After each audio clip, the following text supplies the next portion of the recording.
আসসালামু আলাইকুম ভিউয়ার্স। ঈদে এত পারাপারি করে বাড়িতে না ফেরাটাই আমার মতে ভালো। যদিও ঈদ, তো আপনারা দরকার পড়লে একদিন পরে আসেন।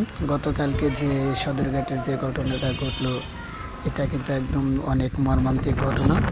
আমরা চাই না এই ঘটনা আরও মানুষের সাথে ঘটুক, তাই সবাইকে বলি এত তাড়াহুড়া করে বাড়িতে না ফেরাটাই আমার মতে অনেক ভালো হয়।